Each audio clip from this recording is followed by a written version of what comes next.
हाँ तो प्यारे दोस्तों, एक बार फिर से आप सभी लोगों का आपके अपने YouTube channel physics with concept पर दिल खोल करके हार्दिक स्वागत और अभिनंदन है।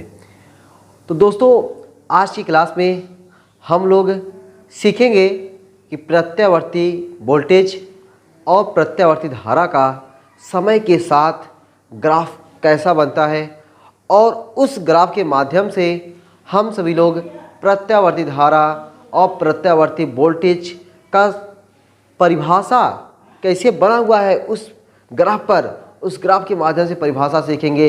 साथ ही साथ इस प्रत्यावर्ती वोल्टेज और प्रत्यावर्ती धारा से संबंधित कुछ छोटी छोटी परिभाषाएं हैं, उस परिभाषाओं को सीखेंगे जो आपके एग्जाम में उससे रिलेटेड न्यूमेरिकल बनते हैं और न्यूमेरिकल को आप लोग धाराशाही कर सकते हो जब ये छोटी छोटी चीज़ें आप लोग समझे रहोगे तब। तो आज की क्लास बहुत ही शानदार जानदार होने वाली है, तो निकाल लीजिए कॉपी और पेन और साथ साथ चीज़ों को समझते हैं और साथ साथ सुंदर सा ज़बरदस्त सा नोट्स बनाते हैं। और जो नोट्स बनाए रहोगे उससे जब आप लोग पढ़ोगे ना, उससे आप लोग की जो तैयारी है बहुत ही खूबसूरत ढंग से, बहुत ही अच्छे ढंग से एकदम होती रहेगी। ठीक है, तो बिना देर किए हम लोग यहाँ पे ग्राफ को समझने वाले हैं। तो भाई कोई भी चीज़ हो, अगर हमें उसका ग्राफ बनाना है तो हमें क्या करना पड़ता है, पहले डाटा को कलेक्ट करना पड़ता है। डाटा ये मोबाइल वाला डाटा नहीं होता है, ये डाटा बोले तो आंकड़े, हमें आंकड़े जुटाना पड़ता है। ठीक है, क्या जुटाना पड़ता है, आंकड़े जुटाना पड़ता है। तो हमें ग्राफ जो खींचना है किसके किसके बीच, प्रत्यावर्ती वोल्टेज तथा प्रत्यावर्ती धारा का समय के साथ ग्राफ खींचना है। मतलब हमें प्रत्यावर्ती वोल्टेज और समय चाहिए, प्रत्यावर्ती धारा और समय चाहिए। इन सभी के बीच में पहले हम लोग क्या करते हैं, एक डाटा कलेक्ट करते हैं, एक आंकड़े इकट्ठा कर लेते हैं। अब डाटा हम लोग कलेक्ट कैसे करते हैं, पहले हम लोग उसके बारे में थोड़ा सा चर्चा करेंगे, फिर ग्राफ कैसे बनेगा तब जाके हम लोग उसको समझेंगे। ठीक है, तो जो हमारा टाइम है उस टाइम को हमने कई भागों में बांट दिया हुआ है।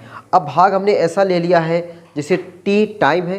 ठीक है, टाइम का हमने 0%, 25%, 50%, 75%, 100%, 125, 150 ऐसे हमने बोले तो 25% का हमने क्या कर दिया हुआ है, भाग कर दिया हुआ है। किसका, टाइम का। ठीक है, अब देखो टाइम क्या हमारा कैपिटल टी है, कैपिटल टी का 0% निकालेंगे 0 ही होगा। कैपिटल टी का 25% निकालेंगे, कैपिटल टी है इसका 25%, 25% मतलब 25/100, 25 चौका 100, क्या मिल गया, T/4 मिल गया, T/4 हो गया।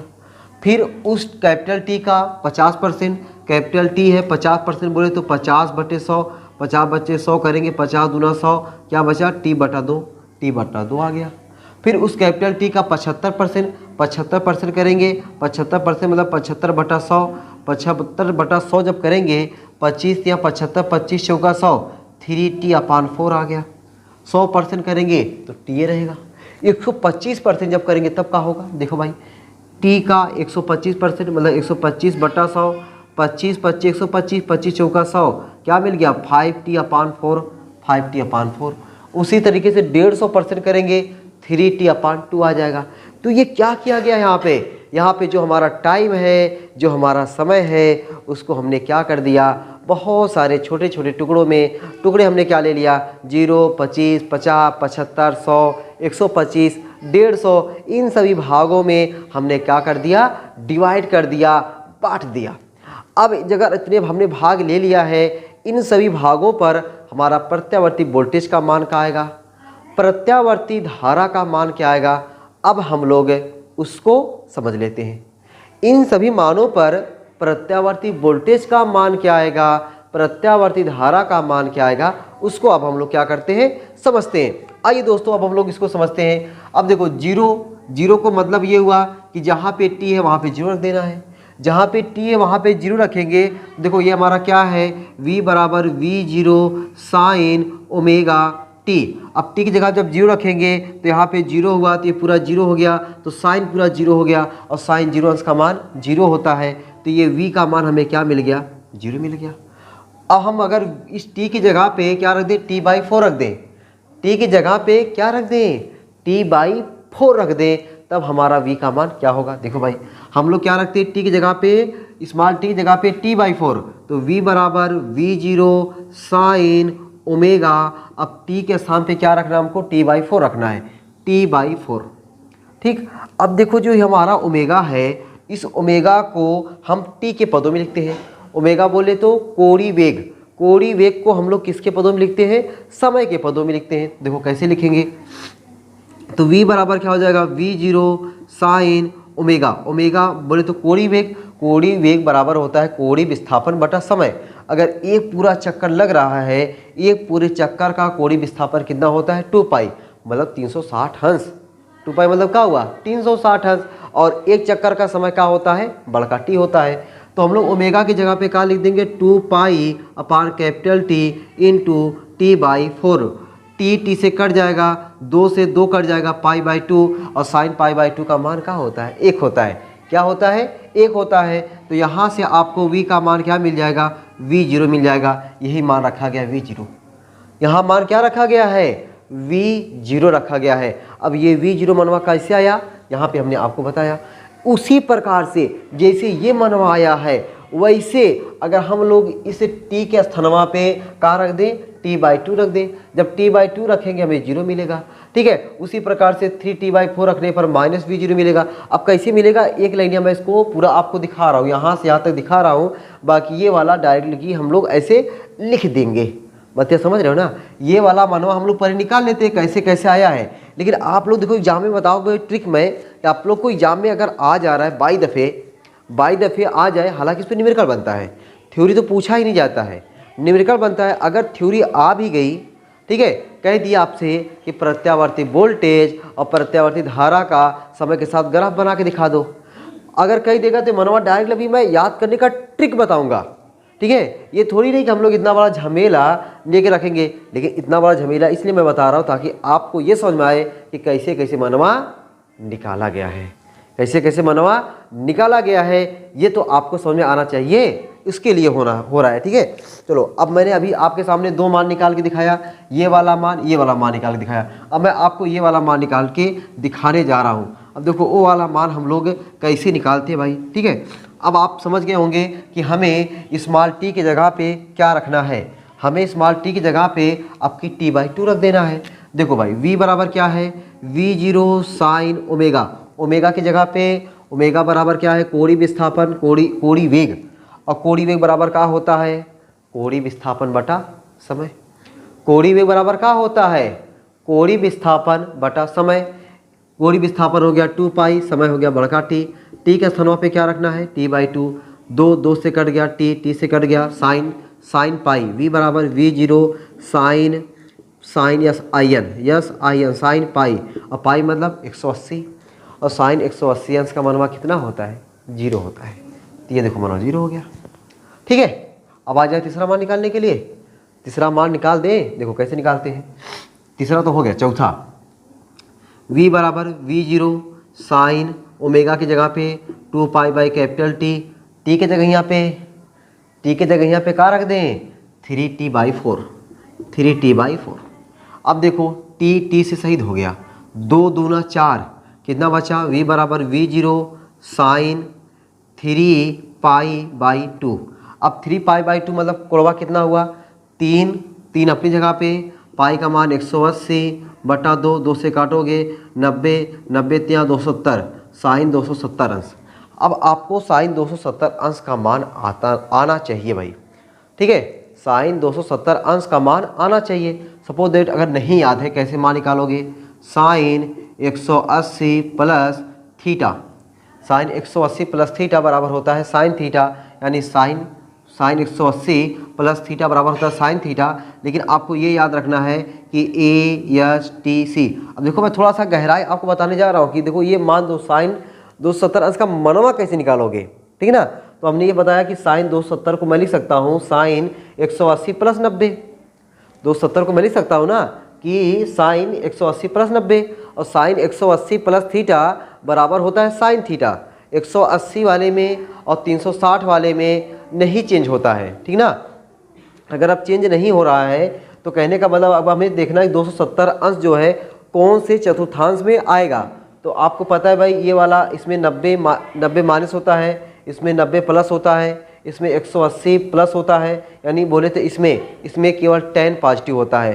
जब 10 देखो, ए मतलब आल पॉजिटिव, यस मतलब साइन और साइन का उल्टा कोसेक पॉजिटिव, टी मतलब टेन और टेन का उल्टा काट पॉजिटिव, सी मतलब कॉस और कॉस का उल्टा सेक पॉजिटिव।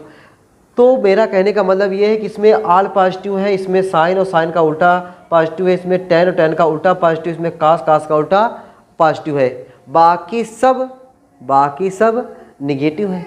बाकी सब कहाँ है? निगेटिव है। जब निगेटिव है तो इसमें साइन क्या हो जाएगा? निगेटिव हो जाएगा। और साइन माइनस साइन 90 अंश, और साइन 90 अंश का मान 1, लेकिन अगवा का चिपना हुआ था, अगवा V0 है, जिसका मान वहाँ क्या हो जाएगा? माइनस V0 निकाला गया है। उसी प्रकार से जब साइन 360 अंश का मान निकालेंगे 0 आ जाएगा। अब यहाँ पे हमें ये वाला मान रखेंगे V0, ये वाला मान वहाँ रखेंगे 0। तो आपको याद कैसे रखना है कि देखो 0, देखो अभी जो मैंने आपको एक छोटा सा ग्राफ बनाया हुआ था, देखो कुछ ऐसे जो ग्राफ बनाया हुआ था ना, वही ग्राफ यहाँ बनने वाला है।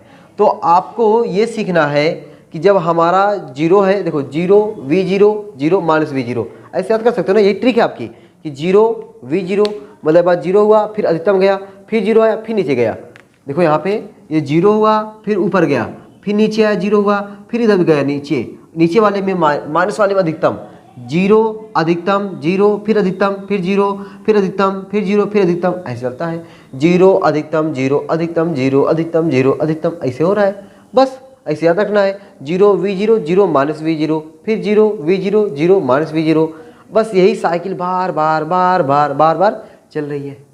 यही साइकिल क्या हो रही है? बार बार चल रही है। यहाँ पे देख लो 0 I0 0 minus I0, 0 I0 0 minus I0, बस ये याद रख लेना है। अब ये सब तीन झाम आपको बस केवल मैं इसलिए बताया हूँ ताकि ये आपको समझ में आ जाए कि कैसे कैसे मान निकाला गया है। बाकी ये मान आपको यहाँ से निकालने की ज़रूरत नहीं है, ठीक है? आपको यहाँ से मान निकालने की ज़रूरत नहीं है। ये तब ज़रूरत रहे अब आप एग्ज़ाम में तो नहीं, यहाँ पे घर पे जब आप लोग प्रैक्टिस कर रहे हो तब वहाँ पे निकालो। बाकी एग्जाम में डायरेक्ट मान आपको याद होना चाहिए, 0 V0 0 minus V0, 0 I0 0 minus I0, ऐसे याद कर लेना है। ऐसे क्या करना है? याद कर लेना है। अब मैं समझ रहा हूँ कि आपको मान याद हो गया है। आपको मान क्या हो गया है? याद हो गया है। अब अगर आपको मान याद हो गया है, हमें क्या कर देना है? एक ग्राफ बना देना है। क्या करना है? एक ग्राफ बना देना है। अब वो ग्राफ देखो भाई मेरे कैसे कैसे बनेगा, और उस ग्राफ के माध्यम से हम लोग प्रत्यावर्ती धारा और प्रत्यावर्ती वोल्टेज का परिभाषा भी निकालेंगे, ठीक ना? प्रत्यावर्ती धारा और प्रत्यावर्ती वोल्टेज का समीकरण भी निकालेंगे इस ग्राफ के माध्यम से। ये ग्राफ मामूली ग्राफ नहीं बनने जा रहा है, ये ग्राफ बहुत ही ज़बरदस्त ग्राफ बनेगा, ठीक है? उसको देखो कैसे ग्राफ बन रहा है और कैसे हमें जो है उसकी परिभाषा को बताना है। अभी आपने क्या देखा? 0 पर देखो, 0 पर दोनों 0 है। अच्छा, हमने यहाँ पे क्या किया? ये पहले मान हमने आपको बना के रख दिया हुआ है। मान हमने क्या किया? बना के रख दिया हुआ है। आप ये जानते हो कि सब 25-25 का डिफरेंस है।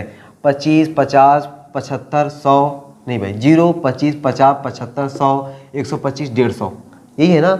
0 25 50 75 100 125 150, ये सब 25-25 के गैप हैं। तो अब गैप चाहे 25 का हो चाहे 50 का हो, लेकिन गैप समान है।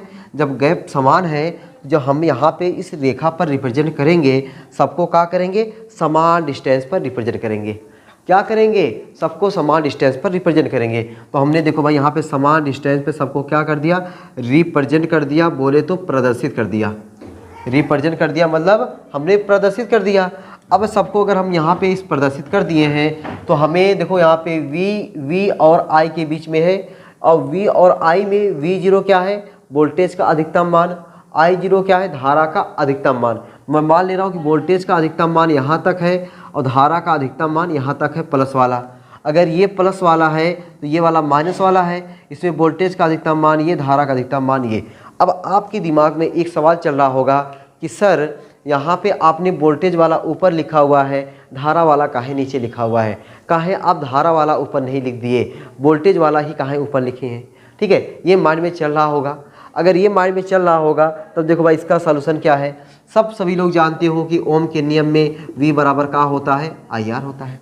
ओम के नियम में V बराबर का होता है? IR होता है। अब यहाँ से हम लोग समझेंगे कि वोल्टेज ज़्यादा है कि करंट ज़्यादा है। हमने क्यों V को ऊपर लिखा हुआ है, I को नीचे लिखा हुआ है, ये सब चीज़ हम लोग यहाँ से समझेंगे। ये सब चीज़ हम लोग कहाँ समझेंगे? ओम के नियम से समझेंगे। तो ओम के नियम में जो वोल्टेज है वह वोल्टेज जो है क्या है कि जब तक धारा में प्रतिरोध का गुणा नहीं करेंगे, धारा में प्रतिरोध का गुणा नहीं करेंगे तब तक वह V के बराबर नहीं होगा, तब तक वह V के बराबर नहीं होगा। जैसे समझो, जैसे 6 बराबर क्या होता है? 2 गुणे 3।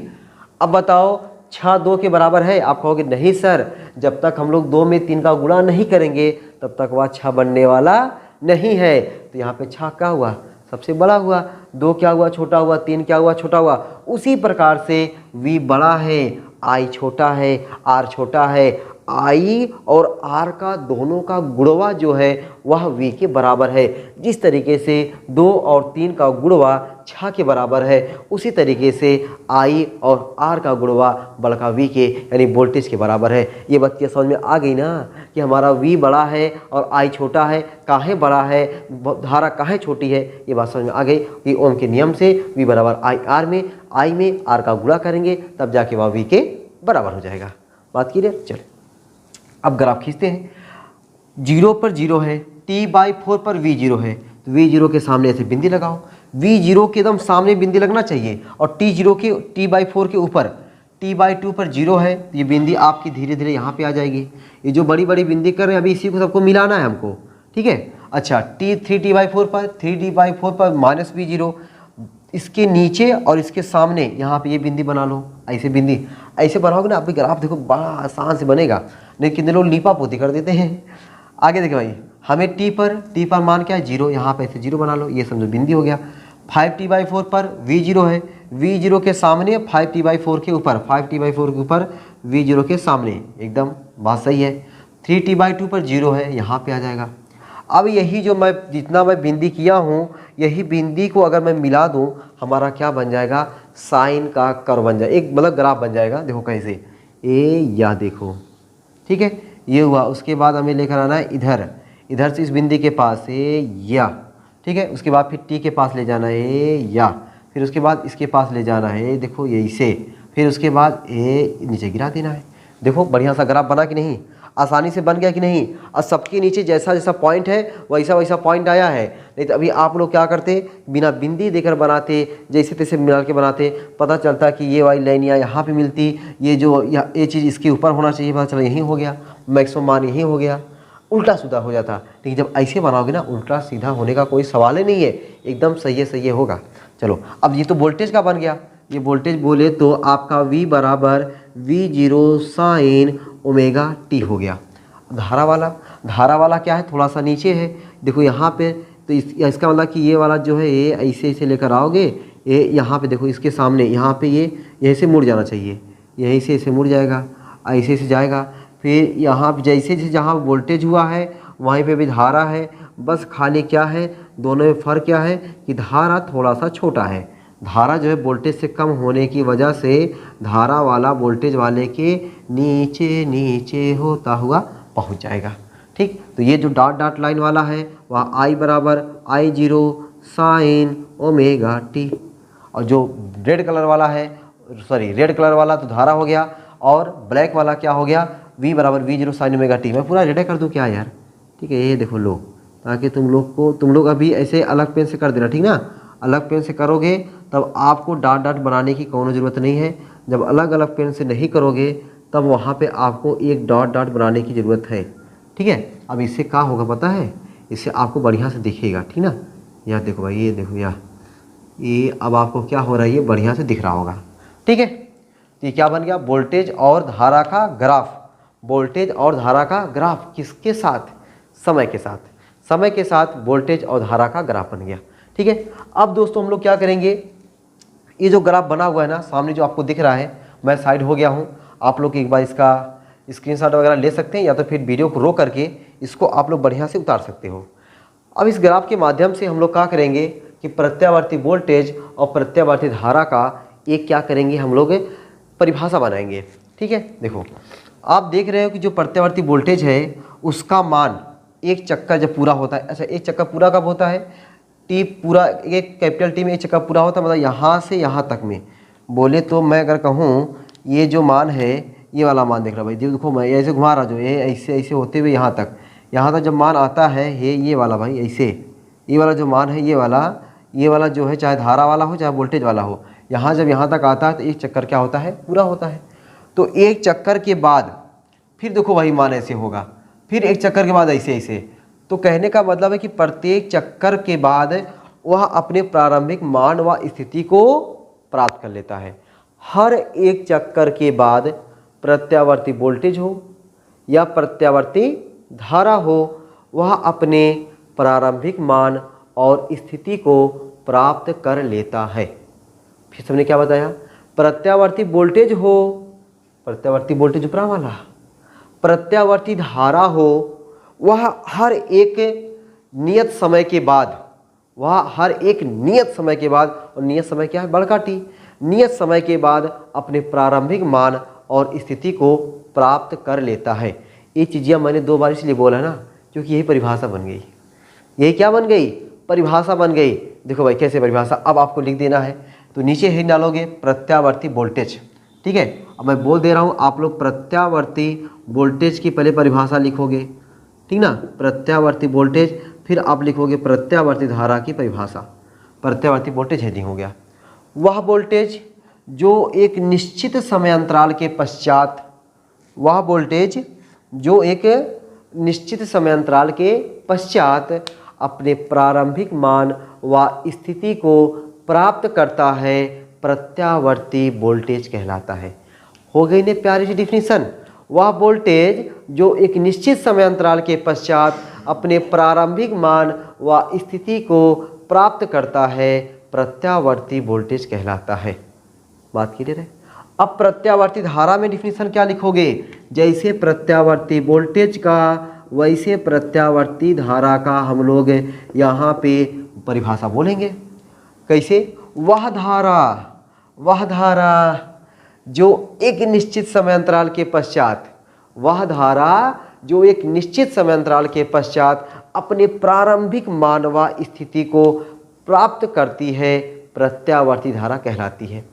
वह धारा जो एक निश्चित समयांतराल के पश्चात अपने प्रारंभिक मान व स्थिति को प्राप्त करती है, प्रत्यावर्ती धारा कहलाती है। बात क्लियर हो गई होगी। तो ये हमने आपको भाई, पहले आप ये क्या करेंगे, ये टेबल बनाएंगे, ये ग्राफ बनाएंगे। ग्राफ बनाने के बाद प्रत्यावर्ती वोल्टेज की डिफिनीशन, प्रत्यावर्ती धारा की डिफिनीशन आप लिखेंगे। अब इतनी डिफिनीशन लिखने के बाद हम लोग सीखेंगे कि प्रत्यावर्ती धारा और वोल्टेज से संबंधित कुछ परिभाषाएं, ठीक ना। अब कुछ परिभाषाओं के लिए हमें ग्राफ की भाई सख्त ज़रूरत है। ग्राफ की क्या है, सख्त ज़रूरत है। तो मैं ग्राफ को तो हटाऊंगा नहीं, ठीक है, मैं ग्राफ को हटाऊंगा नहीं, लेकिन टेबल को अब मैं हटा सकता हूं, ठीक है। टेबल को बनाने में समय लगा था भाई, ठीक है, कैसे कैसे समय बना, मैंने आपको सिखाया कि कैसे V0 आया, कैसे 0 आया, कैसे -V0 आया, ठीक ना। तो इसको मिटाता हूँ। अब आप लोग यही डालो कि प्रत्यावर्ती वोल्टेज तथा प्रत्यावर्ती धारा से संबंधित कुछ महत्वपूर्ण परिभाषाएं। अभी भाई जो छोटी छोटी मैं परिभाषाएं बताने जा रहा हूँ ना, ये आपको बड़ी बड़ी चीज़ों को समझने में बहुत हेल्प करेगा, ठीक ना। ये जो छोटी छोटी परिभाषाएं मैं बताने जा रहा हूँ, वह छोटी छोटी परिभाषाएं बड़ी बड़ी चीज़ों को आपको समझने में बहुत हेल्प करने वाला है, ठीक है। चलो अब उसमें हम लोग पहला ही डालते हैं महत्तम मान, ठीक है, या तो फिर आयाम लिख लो, आयाम, ठीक है, प्रत्यावर्ती धारा अथवा प्रत्यावर्ती वोल्टेज का आयाम, ठीक है। तो आप लोग प्रत्यावर्ती धारा और प्रत्यावर्ती वोल्टेज संबंधित कुछ परिभाषाएं ही डाली ही हो, ठीक है। मैं भी लिख दे रहा हूँ यार, पता चला तुम लोग गुस्सा आ जाओगे तो भी। प्रत्यावर्ती वोल्टेज तथा प्रत्यावर्ती धारा से संबंधित कुछ परिभाषाएं,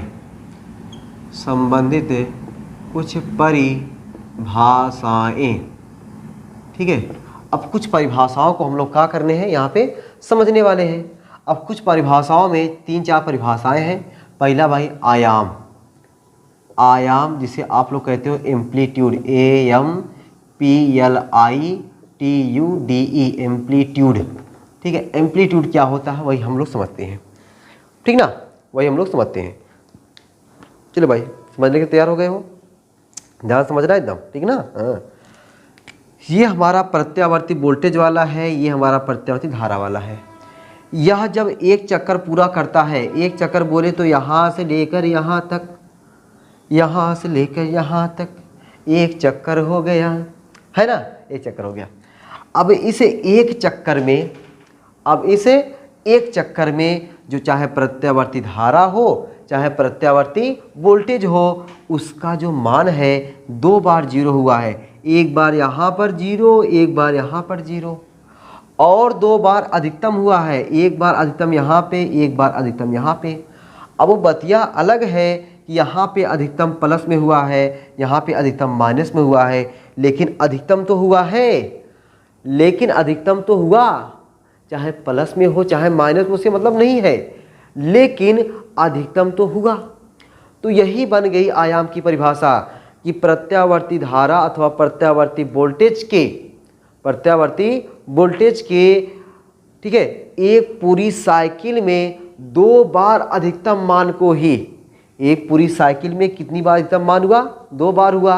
या तो फिर और इससे शॉर्ट अगर लिखना चाहते हो कि प्रत्यावर्ती धारा अथवा प्रत्यावर्ती वोल्टेज के अधिकतम मान को क्या कहते हैं? आयाम कहते हैं। अधिकतम मान कहाँ से कहाँ तक है? यहाँ से यहाँ तक ये जो मान है, यही मान क्या है? अधिकतम मान है। ये कम है, ज़्यादा होते होते सबसे बड़ा मान ये हो गया। फिर देखो यहाँ कम होते होते जीरो हो गया। फिर यहाँ पे बढ़ते लो अधिकतम हो गया। फिर घटते जीरो हो गया। तो ये जो अधिकतम मनवा आया यहाँ से यहाँ तक वाला, यही क्या कहलाएगा? यही प्रत्यावर्ती वोल्टेज अथवा प्रत्यावर्ती धारा का आयाम कहलाता है। तो एक लाइन की परिभाषा लिखोगे ना, क्या लिखोगे? प्रत्यावर्ती वोल्टेज अथवा प्रत्यावर्ती धारा के अधिकतम मान को आयाम कहते हैं।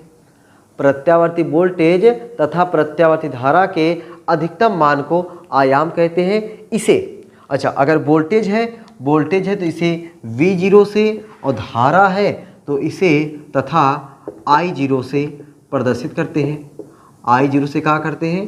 प्रदर्शित करते हैं। अगर वोल्टेज है, वोल्टेज को V0 से लिखेंगे, और धारा है तो उसको I0 से लिखेंगे। ये रहा हमारा क्या? प्रत्यावर्ती वोल्टेज तथा प्रत्यावर्ती धारा का आयाम। ठीक है, आयाम हो गया। अब हम लोग दूसरी डिफिनीशन समझते हैं। दूसरी डिफिनीशन हम लोग ये समझ लेते हैं कि आवर्तकाल क्या होता है। आवर्तकाल, जिसे हम लोग क्या बोलते हैं? Time period. TIME, time, PERIOD, time period क्या होता है भाई? इसको समझ लेते हैं, आवर्तकाल क्या होता है। अब आवर्तकाल को समझने के लिए हम लोग ये देखते हैं कि जो हमारा प्रत्यावर्ती धारा हो या प्रत्यावर्ती वोल्टेज, देखो दोनों चीज़ है। प्रत्यावर्ती वोल्टेज ये वाला ऊपर वाला, प्रत्यावर्ती धारा नीचे वाला, रेड कलर वाला प्रत्यावर्ती धारा। हालांकि मैंने इतनी बार कर दिया है कि रेड, ब्लू और ब्लैक सब धीरे धीरे मिक्स हो गया है ना, चलो कोई बात नहीं, लेकिन यहाँ समझ में आ रहा ना कि ऊपर वाला वोल्टेज वाला है, नीचे वाला करंट वाला है। तो चाहे प्रत्यावर्ती वोल्टेज की बात की जाए, चाहे प्रत्यावर्ती धारा की बात की जाए, अब ये प्रत्यावर्ती वोल्टेज या ये प्रत्यावर्ती धारा एक चक्कर जितने समय में पूरा करता है, क्या सुना आपने? एक चक्कर जितने समय में पूरा करता है वही समय या आवर्तकाल कहलाता है। प्रत्यावर्ती लिख लो प्यारी सी डिफिनीशन जमकर। प्रत्यावर्ती वोल्टेज अथवा प्रत्यावर्ती धारा एक साइकिल जितने समय में पूरा करता है उसे आवर्तकाल कहते हैं।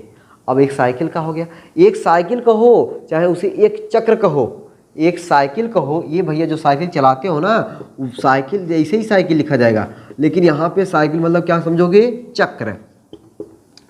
एक साइकिल या चक्र जितने समय में पूरा करता है उसे क्या कहते हैं? आवर्तकाल कहते हैं। ठीक है, ये बात क्लियर है। आवर्तकाल इसे कैपिटल T से प्रदर्शित करते हैं, इसे कैपिटल T से प्रदर्शित करते हैं। किसे प्रदर्शित करते हैं? कैपिटल T से। अब सबको पता है समय बराबर क्या होता है? दूरी बटा चाल। समय बराबर क्या होता है? दूरी बटा चाल। अब एक चक्कर में कितना ये दूरी चलेगा? यहाँ से यहाँ तक, अब ये भाई कोण के रूप में है, यहाँ पे 0, यहाँ पे ये 90, यहाँ पे ये 180, यहाँ पे ये 270 और यहाँ पे ये 360। और 360 को हम लोग क्या लिखते हैं? 2 पाई लिखते हैं। समय बराबर दूरी बटा चाल, चाल हो जाएगा ओमेगा। तो फॉर्मूला बन गया T बराबर 2 पाई अपान ओमेगा। इस पर काफ़ी सवाल मिलेंगे आपको, टी बराबर 2 पाई अपान ओमेगा पर भी काफ़ी सवाल मिलेंगे आपको प्रत्यावर्ती धारा के चैप्टर में, ठीक है, जो एग्जाम में डायरेक्ट पूछे जाते हैं, केवल फार्मूला दे दिया जाएगा, वहाँ से आपको आंकड़े दे दिया जाएगा, वहाँ से आपको सवाल लगाना रहेगा। टी बराबर 2 पाई अपान ओमेगा। तो ये क्या आवर्तकाल समझ आ गया ना कि प्रत्यावर्ती वोल्टेज तथा प्रत्यावर्ती धारा एक चक्कर जितने समय पूरा करता है उस समय को आवर्तकाल कहते हैं। इसे बड़का टी से प्रदर्शित करते हैं और बड़का टी बराबर 2 पाई अपान ओमेगा। ठीक, चलो अगला देखते हैं भाई हम लोग आवृत्ति क्या होता है। आवृत्ति जिसे हम लोग क्या बोलते हैं, फ्रीक्वेंसी, FREQUENCY, फ्रीक्वेंसी। अब देखो फ्रीक्वेंसी क्या होता है। अभी आपने देखा जितने समय में ये एक चक्कर लगाता, ध्यान सुनना भाई, ठीक है। बहुत सारे लोगों को आवृत्ति में दिक्कत होता है, आवृत्ति समझ नहीं पाते हैं। आवृत्ति और आवर्तकाल दोनों एक दूसरे के उल्टे हैं। हमने क्या बोला, आवृत्ति और आवर्तकाल दोनों एक दूसरे के कहाँ हैं, उल्टे हैं।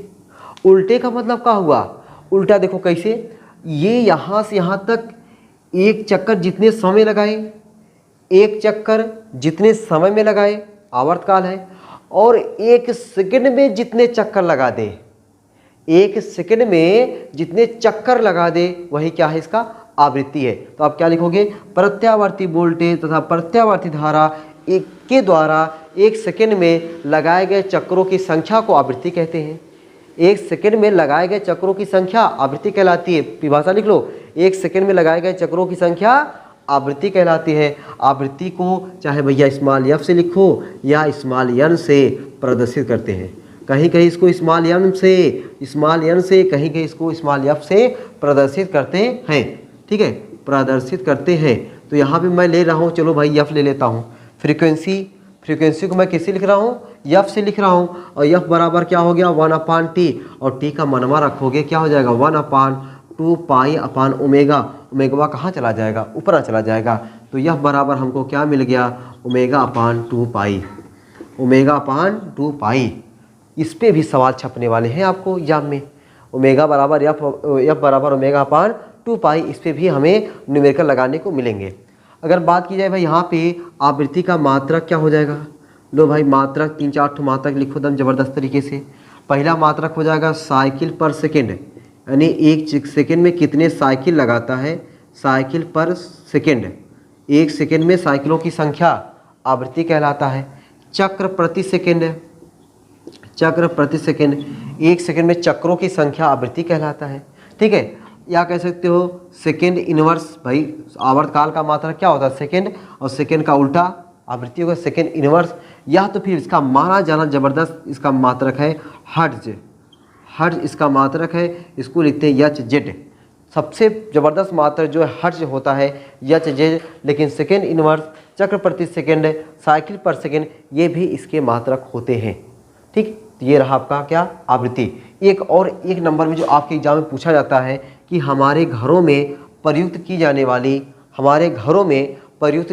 वाली विद्युत जो आपूर्ति होती है उसकी फ्रीक्वेंसी कितनी होती है, ठीक है। घरों में प्रयुक्त की जाने वाली विद्युत की आवृत्ति क्या होती है, 50 हर्ट्ज होती है।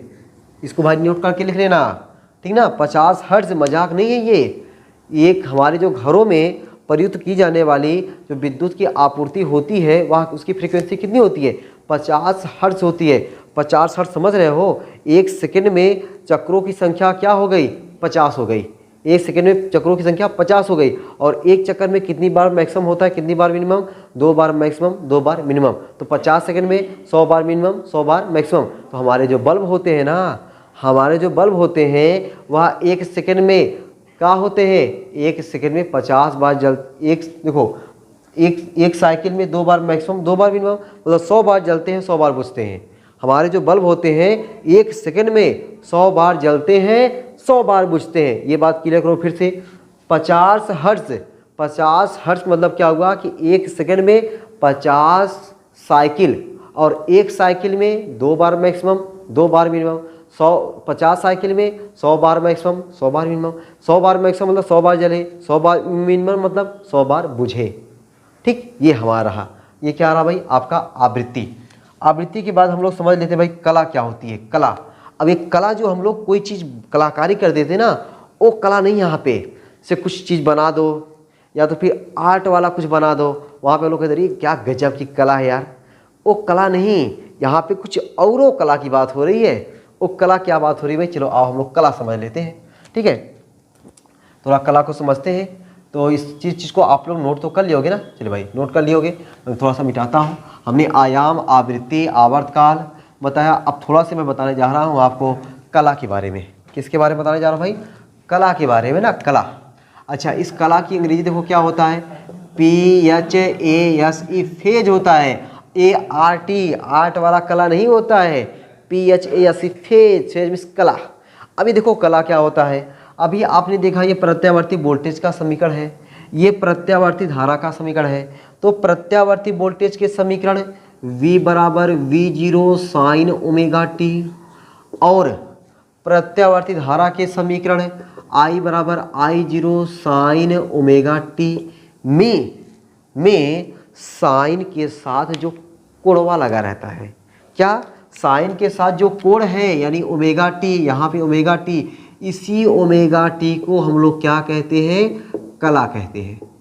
ठीक है, क्या कहते हैं, कला कहते हैं। बच्चे समझ में आ गई कि प्रत्यावर्ती वोल्टेज V बराबर V0 साइन ओमेगा टी तथा प्रत्यावर्ती धारा के समीकरण I बराबर I0 साइन ओमेगा टी में साइन के कोणांक, इसको हम लोग साइन के साथ जो कोण रहता है ना, उस कोण को क्या बोलते हैं, कोणांक बोलते हैं। साइन के कोणांक ओमेगा टी को, साइन के कोणांक ओमेगा टी को प्रत्यावर्ती धारा अथवा प्रत्यावर्ती वोल्टेज की कला कहते हैं। प्रत्यावर्ती वोल्टेज अथवा प्रत्यावर्ती धारा की क्या कहते हैं, कला कहते हैं। अच्छा, अब कला के बारे में 2-3 पॉइंट लिख लो भाई। पहली चीज, कला जो होती है हमेशा कोण के रूप में होती है। कला जो होती है क्या होती है, हमेशा कला कोण के रूप में होती है। कला कोण के रूप में होती है। किसके रूप में होती है, कोण के रूप में होती है। और आपको इतना तो अच्छे से पता है कि कोण का ना तो कोनो मात्रक होता है और ना तो कोनो विमा होती है। तो उस तरीके से अगर कोण के रूप में कला होती है तो कला का कोनो मात्रक विमा हुआ नहीं। तो नीचे क्या लिख सकते हो, यह मात्रकहीन, यह मात्रकहीन और बीमाहीन राशि है। यह मात्रकहीन और क्या, बीमाहीन राशि है। कौन, कला। क्यों, क्योंकि कला कोण के रूप में होता है और हमको अच्छे से पता है कोण का कोनो ना तो मात्रक होता है ना तो कोनो बीमा होती है। ठीक है, तो आज की क्लास भाई रखते हैं यहीं तक ना। आज की क्लास थोड़ा सा लंबी क्लास हो गई होगी और आज की क्लास में हमने लेकिन बहुत सारी चीज़ों को सीखा। पहली चीज़ हमने ये सीखा कि प्रत्यावर्ती वोल्टेज और प्रत्यावर्ती धारा का समय के साथ ग्राफ कैसे बनता है। उस ग्राफ को समझाने के लिए हमने काफ़ी समय लिया और उम्मीद है कि आप सभी लोगों को ये ग्राफ अभी भी आपके सामने है, ये ग्राफ बढ़िया से समझ में आ गया होगा। ये ग्राफ एक ऐसा ग्राफ है जो आपके चैप्टर को बहुत मजबूत बनाएगा। अगर ये समझ में नहीं आया है तो वीडियो को 1-2 बार और स्पीड बढ़ा करके देख लेना, लेकिन ज़रूर समझ लेना, क्योंकि ये जो ग्राफ बना हुआ है ये ग्राफ आपको बार बार मिलने वाला है। ठीक ना, ऐसा नहीं कि भाई एक बार मिल गया अब दोबारा नहीं मिलेगा। इस वाले ऐसे ग्राफ पर आपको ना जाने मैं कितने सवाल लगवाने वाला हूं, जो सवाल आपको देख करके डर लगता है। ठीक है, जब सवाल ऐसे सवाल लगा लोगे ना तो कॉन्फिडेंस आपका बहुत ऊंचा होगा। आपको वाह सर मज़ा आ रहा है, इस चैप्टर को मज़ा आ रहा है। नहीं तो काफ़ी लोगों को प्रत्यावर्ती धारा का चैप्टर तो समझ में नहीं आता है, वो लोग वैसे ही छोड़ देते हैं। और बायो वाले तो ऐसे दूर भागते हैं। क्यों, क्योंकि अभी जब इसके बाद जो आपको क्लास मिलेगी उसमें पता चला बार बार आपको समाकलन और अवकलन मिलेगा। इस चैप्टर में अवकलन और समाकलन की बौछार है। ठीक ना, अवकलन और समाकलन की क्या है, बौछार है, बौछार होगी आपको। ठीक है, तो अगर वहाँ पे जरा सा भी आपका अवकलन और समाकलन थोड़ा सा कमज़ोर है तो तुरंत आप पीछे भागने लगोगे। तो अवकलन और समाकलन को थोड़ा सा मजबूत करिए और इस चैप्टर पर अपनी ज़बरदस्त पकड़ बनाइए। ठीक है, तो हमने ये आपको बताया प्रत्यावर्ती धारा का ग्राफ कैसे बना, साथ ही साथ हमने प्रत्यावर्ती धारा और प्रत्यावर्ती वोल्टेज का इस ग्राफ के माध्यम से इसकी परिभाषा सिखाया। उसके बाद इसके विषय में 3-4-5 पॉइंट, जैसे हमने कला बताया, आवृत्ति बताया, आवर्तकाल बताया, ठीक है, और आयाम बताया। ये सब क्या होते हैं, कैसे कैसे इसके फार्मूले हैं। T बराबर 2 पाई ओमेगा, F बराबर ओमेगा अपान 2 पाई। ओमेगा टी को हम लोग कला कहते हैं, कला कहते किसे हैं, इसका मात्रा क्या होता है, ये सब चीज़ें हमने सिखाया। उम्मीद है कि आप सभी लोगों को ये सब चीज़ें सीखने में बहुत ही आनंद आया होगा। अगर आनंद आया होगा तो एक लाइक ज़रूर करना। अगर आप चैनल में पहली बार विजिट किए हो तो भाई चैनल को सब्सक्राइब जरूर करना और ज़्यादा से ज़्यादा तक लोगों तक शेयर करें। ठीक है, ताकि हम जो है हमें मोटिवेशन एक मिलता रहे ठीक है भाई, आपका ये प्यार है, दुलार है जो हमें मोटिवेशन देता रहता है, और इसी के माध्यम से हम जो है और वीडियो को बनाने के लिए एक हमारे अंदर ऊर्जा आती है, और हम सोचते हैं चलो भाई आपके लिए ज़्यादा से ज़्यादा वीडियो को दें और अच्छा से अच्छा कंटेंट दें ताकि आपका अच्छे से भला हो सके। ठीक है, तो फिर मिलते हैं अगली क्लास में। हम लोग सीखेंगे कि प्रत्यय धारा का वर्ग माध्य मूल मान क्या होता है, या प्रत्यय धारा का औसत मान क्या होता है। ये जो मैं अगली क्लास में बताने जाऊंगा वह आपको एग्जाम के लिए वेरी वेरी इंपॉर्टेंट रहेगा। ठीक है, तो आप उस क्लास की आप लोग इंतजार करिए। ठीक है, जल्दी मिलते हैं उस क्लास को लेकर के, और आप लोग वो शानदार टॉपिक समझाते हैं।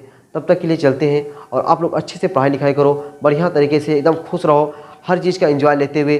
पढ़ाई का टेंशन मत लो, बस केवल पढ़ो। ये नहीं टेंशन लो कि भाई नहीं पढ़ना है, पढ़ना नहीं है, पढ़ के दिखाना है। ठीक ना, पढ़ कर तब जाके सोचो कि हाँ आज हमने कितना पढ़ा। ये नहीं भाई 2 घंटा पढ़े बाद 1 घंटा नहीं पढ़े, ऐसा नहीं। खूब पढ़िए, मस्त रहिए और ज़बरदस्त तरीके से तैयारी अपनी करते रहिए। चलते फिर, सबको बाय बाय।